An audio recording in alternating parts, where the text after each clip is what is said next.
ಬಾಗಲಕೋಟೆಯಲ್ಲಿ ಶಿವಾಜಿ ಜಯಂತಿ ಮೆರವಣಿಗೆ ವೇಳೆ ಕಲ್ಲು ತೂರಾಟ ಸಂಬಂಧ 8 ಮಂದಿಯನ್ನು ಬಂಧಿಸಲಾಗಿದೆ. ಸ್ವಯಂ ಪ್ರೇರಿತ ದೂರು ದಾಖಲಿಸಿಕೊಂಡ ಪೊಲೀಸರು ಕಲ್ಲು ತೂರಾಟ ನಡೆಸಿದ್ದ ತನ್ಸೀರ್ ಹಾಗೂ ಪೊಲೀಸ್ ಕರ್ತವ್ಯಕ್ಕೆ ಅಡ್ಡಿಪಡಿಸಿದ್ದ 7 ಜನರನ್ನ ದಸ್ತಗಿರಿ ಮಾಡಿದ್ದಾರೆ.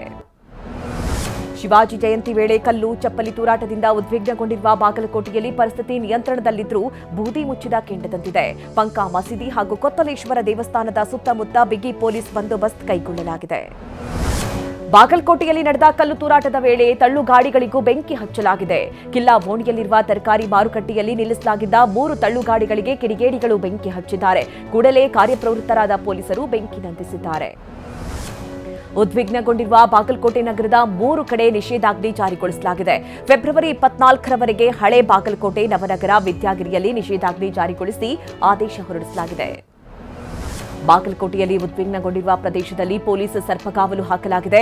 SP Siddharth Goyal, ASP, DySP, CPI, ಪಿಎಸ್ಐಗಳು, 100 ಕಾನ್ಸ್ಟೇಬಲ್ಗಳು, ಡಿಎಆರ್ ಸಿಬ್ಬಂದಿ ಸ್ಥಳದಲ್ಲಿ ಮೊಕ್ಕಾಂ ಹೂಡಿದ್ದಾರೆ. ಬೆಳಗಾವಿಯ ಮಚ್ಚೆ ಗ್ರಾಮದಲ್ಲಿ ಸಂಗೊಳ್ಳಿ ರಾಯಣ್ಣ ಪ್ರತಿಮೆಗೆ ಕಿಡಿಗೇಡಿಗಳು ಮಸಿ ಬಳಿದಿದ್ದಾರೆ. ಮೊದಲಿದ್ದ ರಾಯಣ್ಣ ಮೂರ್ತಿ ಕಪ್ಪು ಬಣ್ಣದಲ್ಲಿಯೇ ಇತ್ತು. ಅದರ ಮೇಲೆ ಕಿಡಿಗೇಡಿಗಳು ಕರಿ ಮಸಿ ಸುರಿದಿದ್ದಾರೆ. ಬೆಳಗಾವಿಯಲ್ಲಿ ಸಂಗೊಳ್ಳಿ ರಾಯಣ್ಣ ಪ್ರತಿಮೆಗೆ ಮಸಿ ಬಳಿದಿರುವುದು ಕನ್ನಡಪರ ಹೋರಾಟಗಾರರನ್ನ ಕೆರಳಿಸಿದೆ. ಸ್ಥಳದಲ್ಲಿ ಜಮಾಯಿಸಿದ ಹೋರಾಟಗಾರರು ಆರೋಪಿಗಳ ಬಂಧನಕ್ಕಾಗಿ ಪ್ರತಿಭಟನೆ ನಡೆಸಿದ್ರು. ಸ್ಥಳಕ್ಕೆ ದೌಡಾಯಿಸಿದ ಪೊಲೀಸರು ಪರಿಸ್ಥಿತಿಯನ್ನ ನಿಯಂತ್ರಣಕ್ಕೆ ತಂದರು. ಆರ್ಎಸ್ಎಸ್ ಮುಖ್ಯಸ್ಥ ಮೋಹನ್ ಭಾಗವತ್ ಪ್ರಯಾಣಿಸ್ತಾ ಇದ್ದ ವಂದೇ ಭಾರತ್ ರೈಲಿಗೆ ಕಿಡಿಗೇಡಿಗಳು ಕಲ್ಲು ತೂರಿದ್ದಾರೆ. ಉತ್ತರ ಪ್ರದೇಶದ ಕೌಡಾ ಗ್ರಾಮದ ಬಳಿ ಘಟನೆ ನಡೆದಿದೆ. ನಿನ್ನೆ ಮಧ್ಯಾಹ್ನ 3:20ರ ಸುಮಾರಿಗೆ ದುಷ್ಕರ್ಮಿಗಳು ಕೃತ್ಯ ಎಸಗಿದ್ದಾರೆ. ದೆಹಲಿಗೆ ತೆರಳುತ್ತಾ ಇದ್ದ ವಂದೇ ಭಾರತ್ ರೈಲಿನ ಗಾಜು ಬಿರುಕುಗೊಂಡಿದೆ. ರಾಯಚೂರಿನ ಯಲ್ಲಮ್ಮ ದೇವಿ ಜಾತ್ರೆ ವೇಳೆ ಗಾಳಿಯಲ್ಲಿ ಗುಂಡು ಹಾರಿದ್ದ 2 ಬಂಧಿಸಲಾಗಿದೆ. ಮೌನೇಶ್ ನಾಯಕ್ ಹಾಗೆ ಭೀಮಣ್ಣ ನಾಯಕ್ ಎಂಬುವರನ್ನ ಜಾಲಹಳ್ಳಿ ಠಾಣೆ ಪೊಲೀಸರು ದಸ್ತಗಿರಿ ಮಾಡಿದ್ದಾರೆ.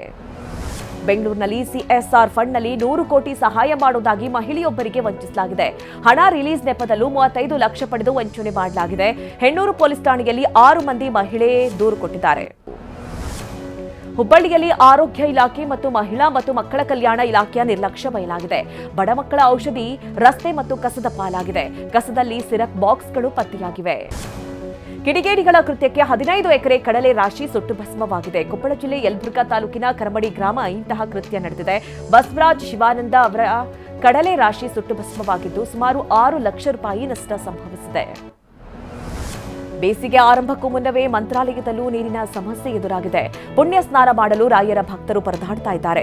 ತುಂಗಭದ್ರಾ ನದಿಯಲ್ಲಿ ನೀರು ಬರಿದಾಗಿದ್ದು ಪುಣ್ಯ ಸ್ನಾನಕ್ಕೆ ಭಕ್ತರು ಪರದಾಡುವಂತಾಗಿದೆ. ಬೆಂಗಳೂರು ಗ್ರಾಮಾಂತರ ಜಿಲ್ಲೆಯ ಚನ್ನಪಟ್ಟಣದ ದೇವರ ಹೊಸಹಳ್ಳಿ ಗ್ರಾಮದಲ್ಲಿ ಓವರ್ ಹೆಡ್ ಟ್ಯಾಂಕ್ ಶಿಥಿಲಗೊಂಡಿದೆ.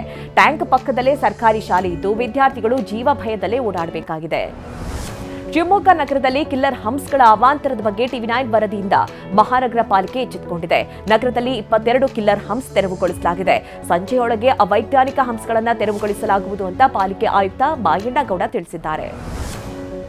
15 ದಿನಗಳಿಂದ ಕಗ್ಗತ್ತಲಲ್ಲಿದ್ದ ಬೆಂಗಳೂರು ಗ್ರಾಮಾಂತರ ಜಿಲ್ಲೆಯ ಗೆಜ್ಜಿಕುಪ್ಪೆ ಗ್ರಾಮಕ್ಕೆ ಟಿವಿ9 ವರದಿ ಬೆನ್ನಲ್ಲೇ ವಿದ್ಯುತ್ ಭಾಗ್ಯ ಬಂದಿದೆ. ಟಿವಿ9 ವರದಿಯಿಂದ ಎಚ್ಚೆತ್ತುಕೊಂಡ ಬೆಸ್ಕಾಂ ಹೊಸ ಟಿಸಿ ಅಳವಡಿಸಿದೆ. ಗ್ರಾಮದಲ್ಲಿ ವಿದ್ಯುತ್ ಸಮಸ್ಯೆ ಬಗ್ಗೆ ನಿನ್ನೆಯಷ್ಟೇ ಟಿವಿ9 ವರದಿ ಬಿತ್ತರಿಸಿತ್ತು.